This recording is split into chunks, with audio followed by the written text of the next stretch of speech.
semuanya, kembali lagi dengan Ngopi, ngobrol bareng seputar prodi.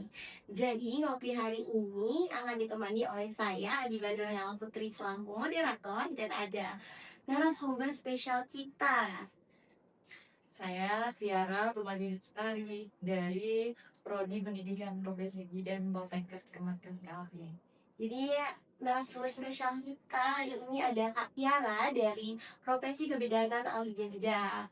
Oke, apa yang membuat kakak tertarik dengan profesi ini? Yang membuat saya tertarik itu karena wajib ya bagi kita yang sudah tanda akan pendidikan untuk melanjutkan ke profesi. Karena apa? Karena kalau pendidikannya sarjana dalam kebidanan saja dan tidak melanjutkan profesi, maka tidak akan mendapatkan surat tanda registrasi atau STR. Kenapa STR itu perlu? Karena ya itu SIM kita istilahnya ya. Bagi kita yang sudah bekerja, kebetulan saya bekerja di puskesmas, jadi mau tidak mau memiliki STR itu wajib.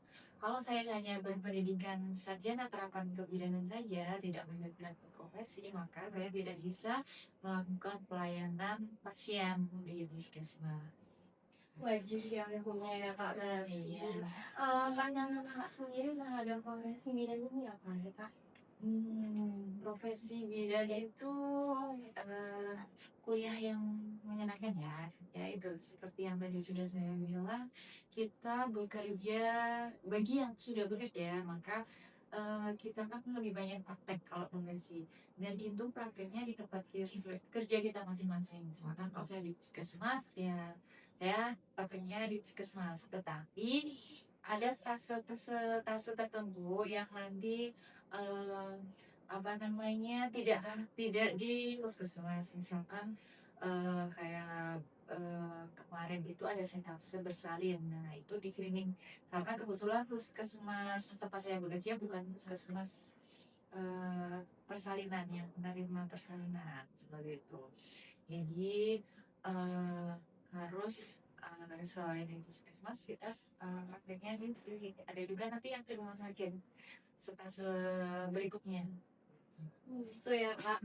Ini tadi saya dengar-dengar ada banyak praktek ya Kak. Nah, kalau di profesi itu apakah ada pembelajaran dulu atau seperti apa Kak?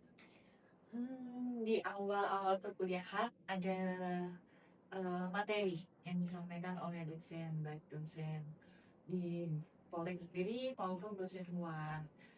Tetapi kemarin untuk perkuliahan materinya itu apa namanya lewat Zoom juga, tidak tatap muka ya, masih online secara online. Tetapi em, hanya beberapa saat aja, jadi nggak sedikit-sedikit nanti kita materi itu enggak. Jadi memang di awal sebelum kita terjun ke lapangan, ke tempat praktek, kita materi dulu.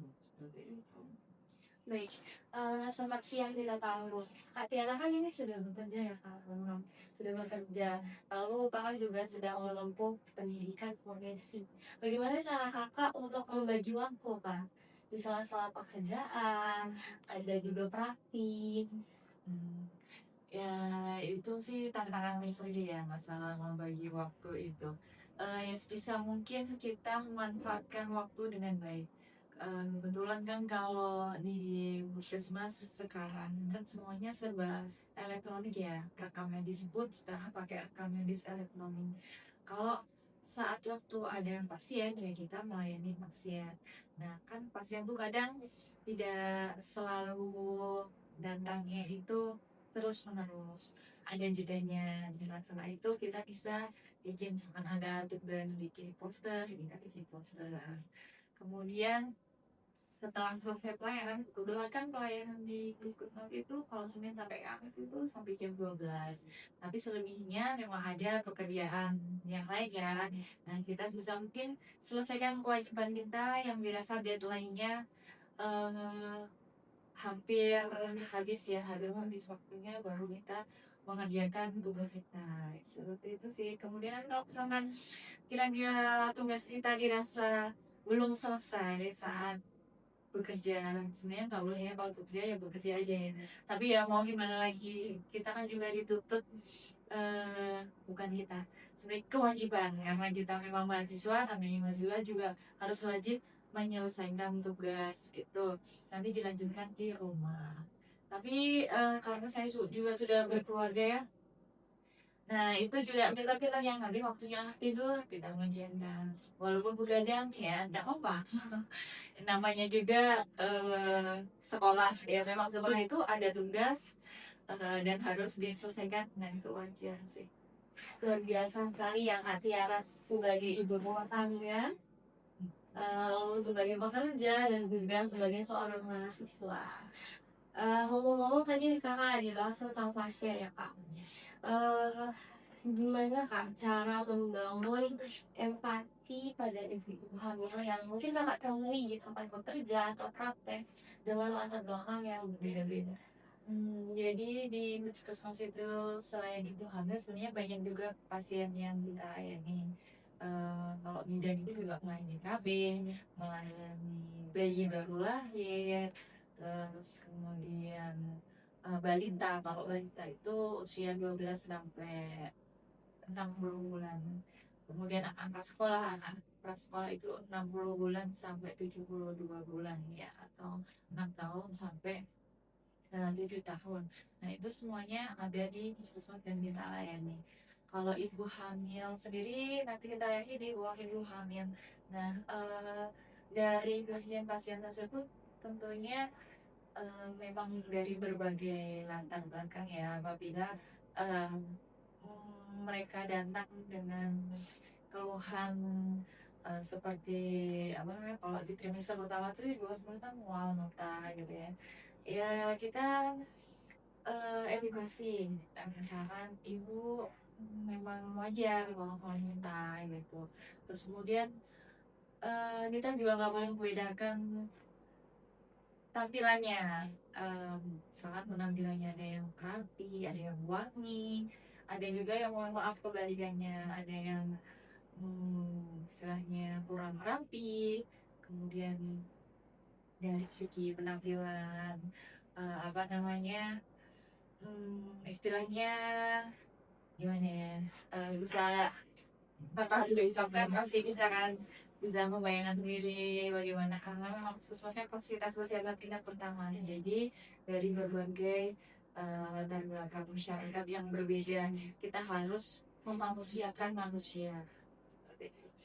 Apalagi namanya kita ini kalau bekerja di puskesmas kan pelayan publik ya, jadi pelayan masyarakat, kita memang harus sadar diri kita itu tugasnya melayani seperti itu. Dan jadi sebagai pelayanan kesehatan ya kak, kita harus bisa untuk menyelamatkan pasien dari latar belakang manapun.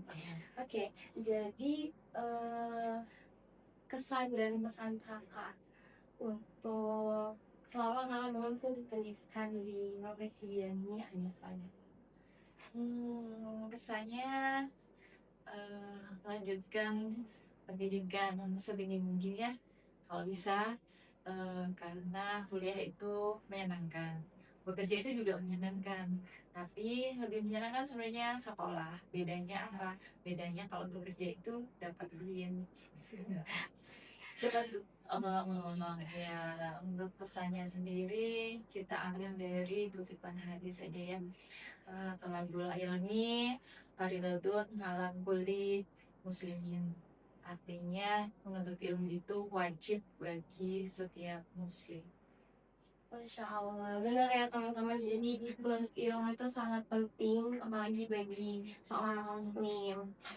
Baik, nggak terasa ya kak, kita udah berada di penghujung acara dan tadi udah ditutup dengan baik sama penyampaian hadis dari Kak Tiara.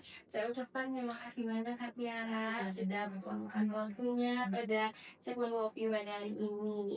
Bagi teman-teman, jangan lupa di like, komen, dan share ke teman-teman kalian, dan jangan lupa untuk klik tombol subscribe dan klik tombol loncengnya biar kalian gak ketinggalan info yang menarik dari kami.